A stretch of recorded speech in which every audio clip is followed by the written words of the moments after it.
Hey, I'm Rachel Baribeau. Welcome to the maiden voyage of Booty and Baribeau.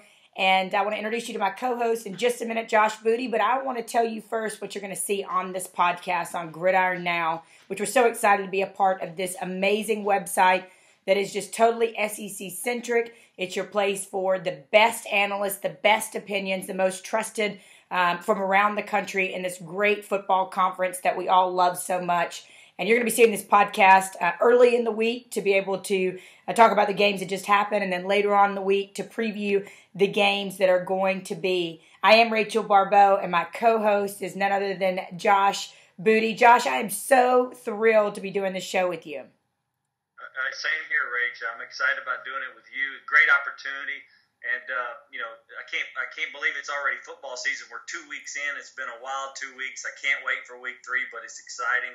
And again, it's awesome to be doing the show with you, Rach. All right, so Josh, if somebody has lived under a rock for the past 15 years, 20 years, and they don't know your last name, because you do have a football gene in your family, I think that's a given. Tell everybody a little bit about your background. Sure. I born and raised Shreveport, Louisiana. Played high school football at Evangel Christian Academy, which is an awesome football program in North Louisiana that my dad actually helped start and found. And back in the late 80s, I also played some professional baseball. I was drafted in the first round by the Florida Marlins in the mid-90s and was on the 97 World Series team. Huizinga built a team, and we won the World Series in the 90s. I was a rookie in Major League Baseball and then decided to go back and play college football with a younger brother of mine, Abram Booty, who was a receiver at LSU. And Jerry DiNardo was there at the time at LSU, and then Saban came in the next year, and I started 2 years for LSU. Both years that I was there, got to play under Saban, got to play under Jimbo Fisher. We had an amazing staff that Saban had put together there at LSU, and then got drafted in the NFL. And got drafted by Mike Holmgren, Seattle Seahawks, played backup in the NFL for several seasons, was in Cleveland with Butch Davis. Had another little brother as well that played quarterback at USC for Pete Carroll.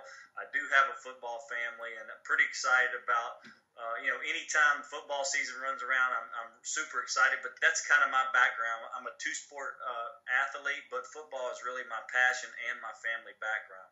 You know, this is the reason why I wanted to do this podcast with you. We've been friends for some time now, but what I love is when you're a quarterback, when you're a coach, when you're a lineman, whatever it is, you see the game from that perspective. And I also host on SiriusXM College Sports Nation, and every single time I've had you on, you have been unbridled in your opinions, and you have just shot straight, if you will, and just, said, this is my feelings, this is what I think, this is what I'm seeing. And so I think so many times these days, and not on this site, but so many times we get regurgitated material, we don't get really true opinions.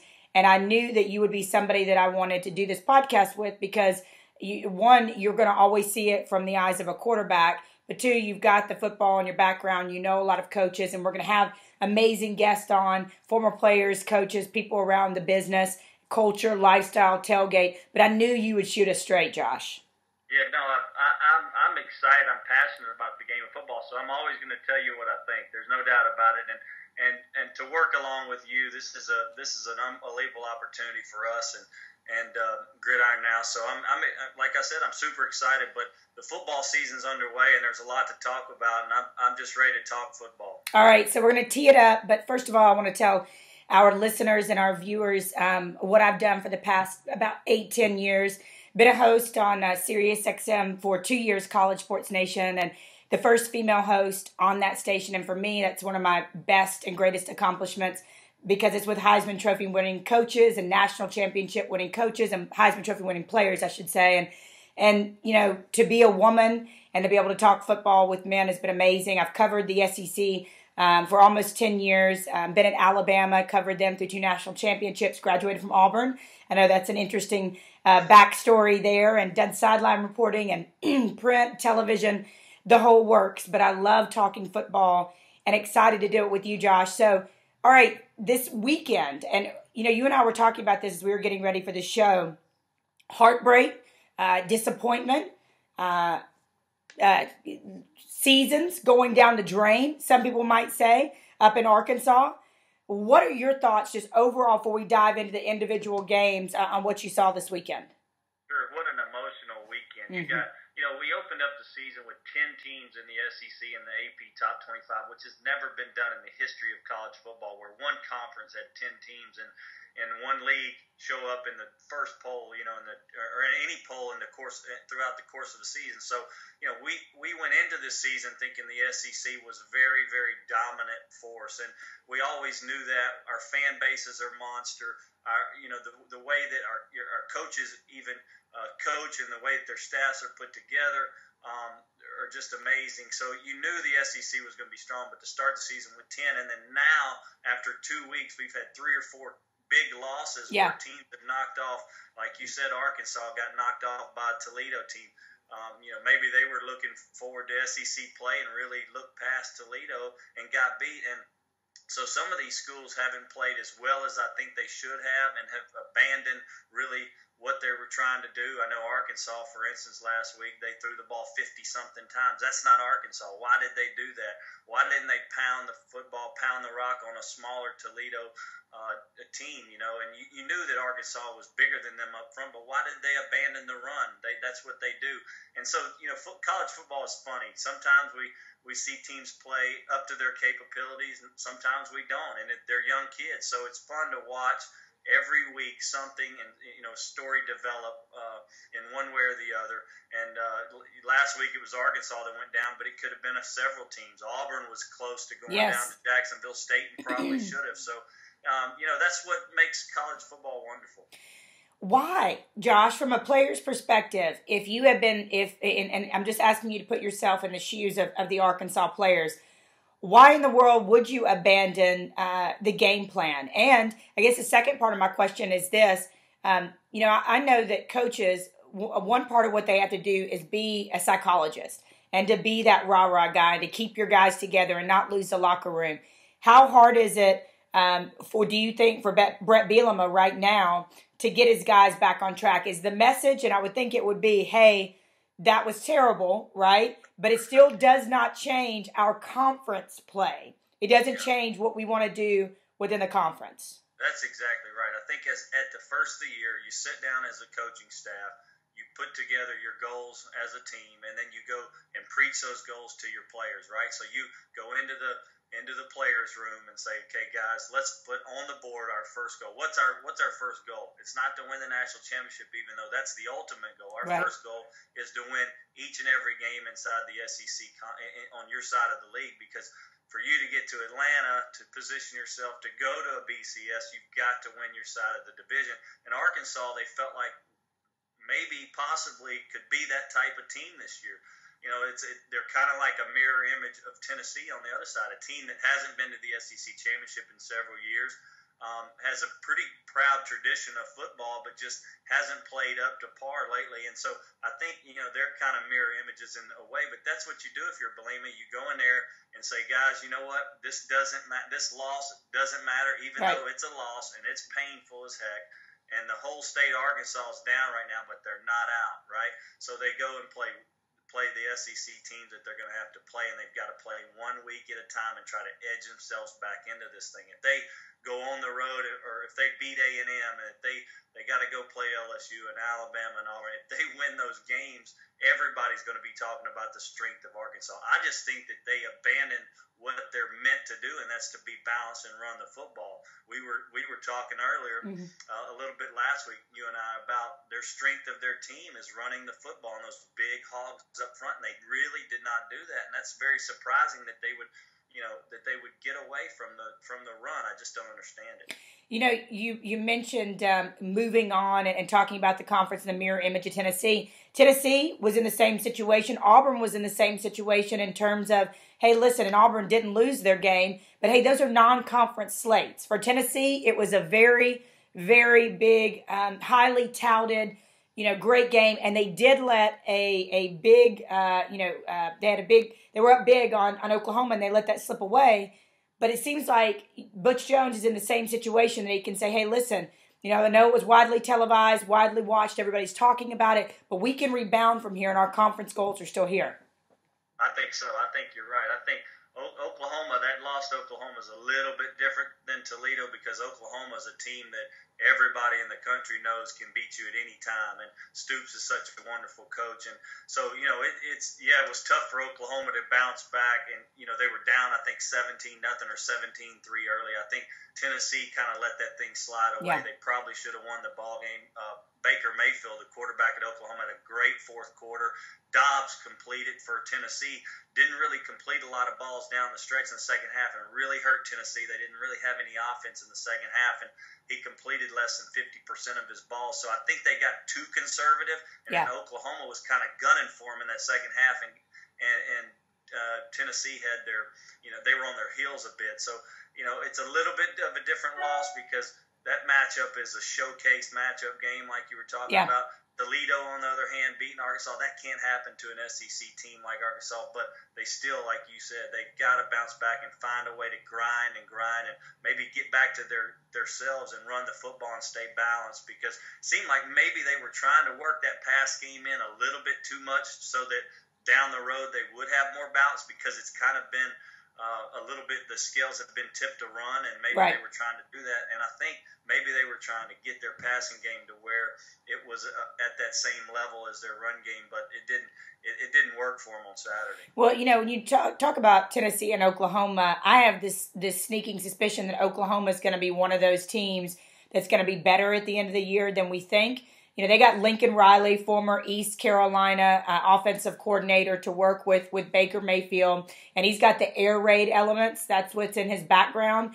And so I didn't know how big they would win, but I felt like they would win. Everybody had been high on Tennessee this year in the preseason, in the spring. Josh, everybody was talking Tennessee. And then a couple of injuries along the line of scrimmage, people backed off and said maybe one more year for Tennessee. But I felt like Oklahoma was going to do that. But it might turn out at the end of the season that Oklahoma is better than people thought they were going to be. That could be true. I think Oklahoma's a good team. I know Baker Mayfield started at Texas Tech for Kingsbury. He played 7 games, lost one game, kind of got caught in the shuffle, and then ended up transferring because he wasn't playing. And then Kingsbury went through 4 or 5 quarterbacks since then, and he probably wishes Baker was there. But Baker's done a good job winning that job at Oklahoma, and he's solidifying himself as a good player. And they're going to be a great team in the Big 12 this year. Everybody knows TCU and Baylor are super strong, but after watching those teams, Baylor gives up a lot of points. TCU, it's always a high-scoring affair, and Oklahoma can score with those teams. So that's going to be a fun conference to watch later on the season when those teams match up against one another. All right, Josh, we've had some issues with quarterbacks early on in the season in parts of the SEC. So let's take a visit and talk a little bit about what happened on the plains between Auburn and Jacksonville State. And I wrote a piece for Gridiron Now this past week talking about Jeremy Johnson and the fact that I thought that he was pressing in the first game, that he said he had yips, if you will, that he was nervous, that he was staring down receivers, and I really felt like that he would take a major step between game 1 and game 2, and I thought Jacksonville State would be a confidence booster, and boy, was I wrong. I mean, I think if you're in this industry, it's kind of like being a weatherman. You're wrong a lot. But I was off the mark on him. What is going on with Jeremy Johnson at Auburn? If you're Gus Malzahn, you got to check his underarms because he's sweating his butt off. I mean, Jeremy Johnson came out again and didn't play very well in the first 3 quarters of that game, and that's very surprising because, like you said, he was a big-time recruit. He's a big-time athlete, and for him not to be playing well in that offense is designed for guys like him who are athletic, can run and throw, to play well and to succeed. I know if I was a quarterback coming out of high school, I'd want to play for Gus Malzahn because numbers are going to be there. You're going to succeed. You're going to win football games, and you're probably going to be in the Heisman race if you can complete a few balls here and there. And he hasn't been able to do that. It looks like he's made a couple of really bad decisions. He's turned the ball over 5 times in the first 3 games on interceptions. He hadn't really produced like he should have. So it's going to be interesting because the game this week is at Tiger Stadium against LSU, and they're not Jacksonville State. So it's going to be very tough. Auburn should have lost that ball game. They were lucky to come out there with a win. They really started focusing on running Barber in the second half of that game, and you could see them just kind of wearing down Jacksonville State, and you knew they'd have a chance if they could just play a little defense and get the ball back, and that's what ended up happening. But Jacksonville State could have easily knocked him off. I mean, you saw the game. It was crazy. What's going on with those interceptions, in your opinion, from that quarterback's perspective? Is he not reading defense as well? Is he not checking down? Is he not giving himself enough time? Is he improvising? What's happening there? Yeah, I've seen him on a few of the mistakes because I've watched the highlights and I watched some of the end of that game and they showed some of the interceptions. It looks like to me he's tracing his receivers. He's really explain that, Josh. He's focusing on where he's throwing. So it looks like the defense is reading his eyes and they're just making plays. The linebackers are jumping balls in curl zones, which it looks like he's focusing on one receiver. That's what we call tracing a guy as a quarterback. So I think that's what he's been doing, is tracing his receivers. And he's really not seeing the whole field. And I don't know if Gus Malzahn is telling him, hey, he's check this guy, and he's really just locked in on a receiver. Okay. And tagging a certain receiver to throw to. And sometimes quarterbacks will do that if they're really not secure with everything that's going on around them. They'll really focus on their receiver, and their eyes will go straight to them. All the way. Starting from under center on their drop or in the shotgun, they'll really look down the field at where they're going to be throwing to make sure that guy's going to be open. And that's what you can't do in the SEC, and especially at the NFL level. You cannot trace those receivers. You've really got to look guys off, and he's not doing that. Well, listen, I digress for a moment, but this is why I'm so excited to do this podcast with you.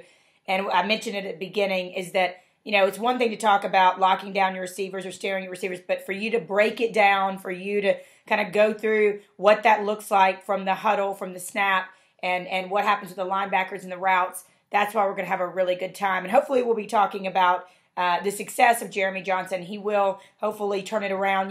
Defensively, Will Muschamp, especially in the back end, he was hurting. Blake Countess goes out with the ejection call.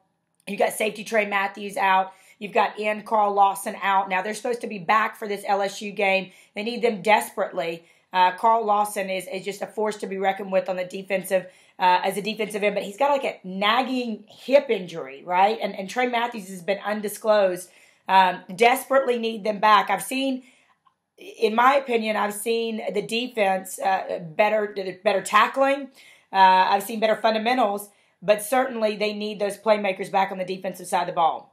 I think that you're exactly right. That's going to shore them up for this game. They have to have those players back. They've got those key players out, and it looked like they were looking past Jacksonville State until middle of the third quarter, and then they were like, oh my God, we've got a game here that could potentially ruin our whole season. And they were just looking, I think, past Jacksonville State a little bit to LSU. I bet you they even prepared a little bit last week during the course of the the practice week for LSU, thinking, you know what, we're just going to kind of maintain what we're doing, with Jacksonville State. We're not going to really have to prepare much for them. We're going to beat these guys by 40, but let's look to LSU because it's going to be such a marquee game next week. And I think that's probably what happened until the third quarter. And then when you add that to some of these injuries that were happening, Jacksonville State was able to play close. And, man, that was one of the most interesting games I've seen in a long time. I mean, taking Auburn to overtime at Auburn after Jacksonville State, that's incredible. Josh, I don't like the installment. I mean, maybe secretly I do. The installment of sad fans where they focus in on the fans in the stadium. And there was one older gentleman. He was like a biker, and he had his hat on and long hair, and he had older, like probably 60, 70. He was just the saddest fan I've ever seen. I mean, his look on his face was like, we never expected this to happen. And so hopefully they do get it back on track. I know we're going to talk about the LSU Auburn game later on in the week, but I want to ask you about another very interesting game, and that was the Mississippi State LSU game.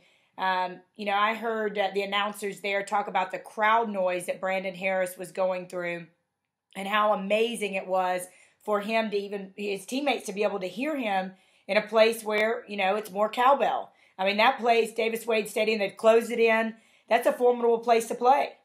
It really is. Starkville's beginning to be a really tough place to play, and everybody was super excited about what they were doing on offense with Dak Prescott. They said, this kid is able to throw the football a lot better than he did last year, and they were at one point ranked number one in the country last year. So to think that Dak Prescott it was coming back to a team that was ranked number one the year before and can now throw the football, they're a formidable foe and at a formidable place to play. And then when you add 60,000 or whatever cowbells in the place, it's going to be really retarded loud. So I knew it was going to be tough for Brandon Harris, first-time starter, first start in his LSU career, to go on the road and try to play well. And it kind of showed what Les Miles wanted to do because his game plan was, hey, hand it to big number 7. Yeah. We all know Leonard Fournette is one of the best players in the country, if not the best player in the country, especially at the tailback position. There's only a couple of guys in college football that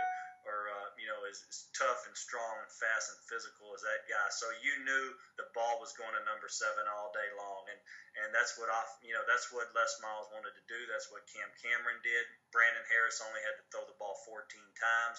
I don't like that they didn't do really have a balanced attack on offense. I think that's going to hurt them down the road because it hinders Brandon Harris to progress. I think when you really look down the road further into situations when they have to play Ole Miss, a high-powered offense, they have to play Alabama. They've got to play A&M. These teams score a lot. Auburn, they score a lot of points, and then LSU is going to be forced to pass. And then you got a kid that needs to learn how to throw in every situation. And so I think that's going to hinder LSU a little bit. But Les Miles had to get that win under his belt, and that's what they did, even though I think Mullen and them really botched the end of the Mississippi State game. What happened, in your opinion? Is that clock management at its finest? Like, and I say that tongue in cheek. What in the world happened at the end of that ball game? Yeah, Rach, I was talking to John Bond, who was a former Mississippi State quarterback in the 80s, and he actually won 4 times in a row versus LSU between 1980 and 83, for all you historians. But I was talking to him earlier today, and I was like, man, why did they not use the timeout, or why did they not have Dak Prescott line up quick and run the ball for 3 or 4 yards? And John Bond said the same thing. He's like, why would you put the guy in? They line up in shotgun. The clock's running. You got a guy running yo-yo motion, which is a back and forth motion, wasting clock. They couldn't get the snap, and then they get the delay of game penalty to back them up. Now you're kicking a 52-yarder. You got to run a guy in there that wasn't even your main kicker because your main kicker can't kick that far of a field goal. So you got the guy that's probably a freshman that can really boot the ball far on kickoffs or something to give yourself a chance. But you know what? You go to the locker room after you miss the field goal with a timeout. I thought it was just one of the worst clock management decisions of all time. It was last night's Monday night game with Coughlin. This stuff happens in the NFL. Eli throws a pass out of the back of the end zone on 3rd down when he should have took the sack, and they would have beat the Cowboys last night. So it happens at every level. But Mullen's got to know, hey, you got a great quarterback.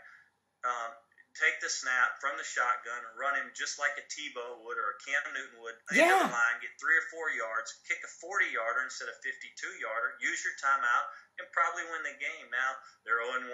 It's really a 2-game switch when you think about LSU win and they lost, with an SEC loss. That's detrimental to Mississippi State. No, you're right. And if there is any bright spot, if you're trying to, pull out the positives, I know Les Miles was quoted afterwards as saying, hey, we're not really celebrating this. We got a lot of things we got to look at on tape. I did see, even though he was limited, as you said, about 14 passes, I saw some touch on the ball from Brandon Harris that I haven't seen before. And I saw some, being able to really just thread the needle in places. He really has it. The coaches do not want to take the reins off of him, and that's what I don't like. I don't like that Les has, kind of has his foot on his throat a little bit because Brandon Harris can throw the football. Yes. They got 2 great receivers at LSU. I say we because that's where I went. But they got 2 great receivers. They got Doral and Malachi Dupree, who are both 6'4", 210 and run like gazelles, and they don't use them. So I want to see LSU progress in the pass game. I think there's a lot of teams in the SEC that need to progress in the pass game, and LSU's one of them. Well, the second half, if you're Mississippi State and Dan Mullen, the second half I saw a Dak Prescott too, that the kind of the light came on, if you will, and he said we weren't doing much different than what we were doing in the first half. We just stopped shooting ourselves in the foot. And so I think if you're looking at him as a leader of your team, as he was last year, you mentioned him coming back, wanting to honor his mom, get his master's degree. I sat down with him last year and totally bonded with him on a number of different fronts. Just an amazing human being he is. But I think he's going to be even a bigger asset for Mississippi State than they were last year. But you're right, Josh. Having that early loss in the SEC and SEC West. Now, listen, everybody outside of the SEC said, oh, mighty SEC West. But that's tough early on in the season if you're Mississippi State. Well, it's an uphill battle now for them. I mean, they do have to go play Alabama and Arkansas and A&M and all the SEC West teams plus 3 from the East who are probably going to be great football teams at the time they play them. And Mississippi State's a good football team. I don't think they're great because their defense is not as good as it was last year. I think their front 7 is not quite as good as it was last year. I think they've got some great secondary players. Redmond would probably be a first rounder. One of their corners, a great football player. But I just, after seeing them play LSU, they don't look as big and physical as they did last year. Last year, they looked like they looked like NFL guys. Yeah. It was like you're watching the Ravens. This year, LSU pushed them around a little bit. Fournette had 150 yards. He was SEC Player of the Week, and that's running the football, and they knew it was coming right down their throat. And I think so. Mississippi State's they're not quite as physical as they were last year. They've got an uphill battle now, but Dak Prescott is a wonderful player and a wonderful leader. So I really wish him the best.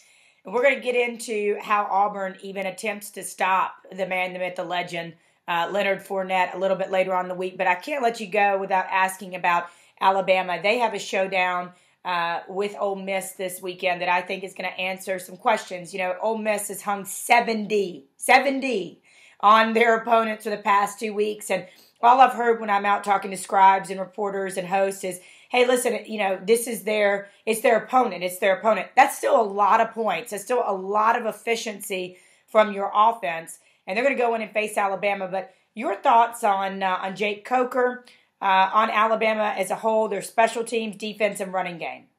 I think they're a solid bunch. I think their defense is, kind of defense and Henry. Those are the two things that I'd focus on if I'm playing Alabama. If I'm a defensive coordinator and I'm lining up against the Crimson Tide, I know they're going to come right at me. They're going to run power football. They're going to run Henry. They're going to run some misdirection and some sweeps with Drake because he's got such good speed and he can get to if he can get to the perimeter, he can really hurt you. Alabama is just that all-American, power team. That's what Saban wanted to get back to that this year. They threw the ball a ton last year. They lost Amari Cooper. Yeah. They don't have an Amari Cooper. They're going to run the rock right at you this year. And so we're going to see that super balance. Then they're going to throw, some hitches and some goes just to keep them honest and play good, sound football. He doesn't want Coker or Bateman, who's a pretty good player too for Alabama. Saban don't want those guys to hurt him this year. He wants to play power football and play to his strengths, and that's what he's going to do. But that defense is really the strength for Alabama. So like you said, Ole Miss has hung 70 twice in a row on, I think, Tennessee Martin, who probably isn't much better than some of the better high schools in Texas. But they putting 70 on Fresno State's a statement game, and Chad Kelly's playing wonderful. I think he's got 6 touchdowns and 1 pick on the year, over 600 yards passing in 2 ball games, and had him played in the second half of both games. So they're putting up phenomenal numbers. Hugh Freeze has got a big assignment to go into Alabama.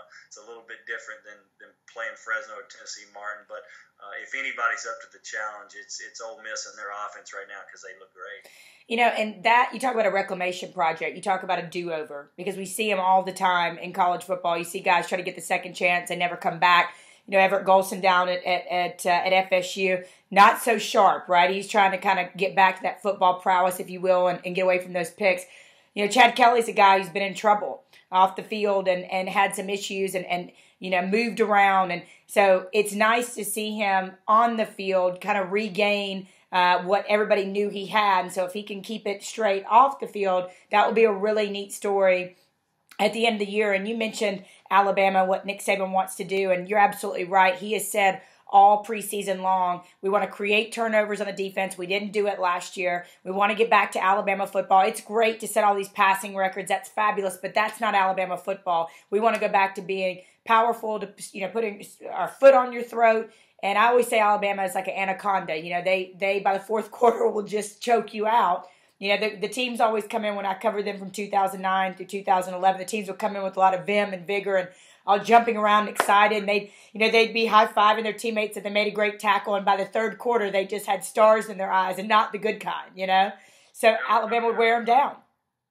No doubt about it. Saban's MO is run the rock football. And, if you really go back 20, 30 years, Saban was a defensive coordinator or defensive coach in the NFL for the Cleveland Browns. I don't know if you remember, everybody remembers the 1986 drive of John Elway. Well, Saban was the defensive coach on that Cleveland Browns staff back then. And so you talk about being in the league with the Steelers and teams like the Ravens and the AFC Central. That's what football, that's power, that's steel, that's toughness. That's Saban football. That's what he wants to get to. He just wants to play that AFC Central type of football, and that's what we're going to see from him this year.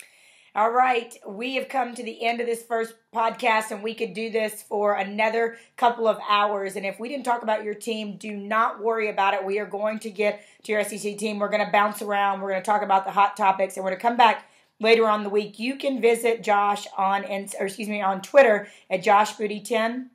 And I'm at Rachel Baribeau, and we'd love to hear from you if you have a topic idea, if you have something you'd like for us to talk about, if you'd like to write something in, let us know. We'll read it here on this podcast.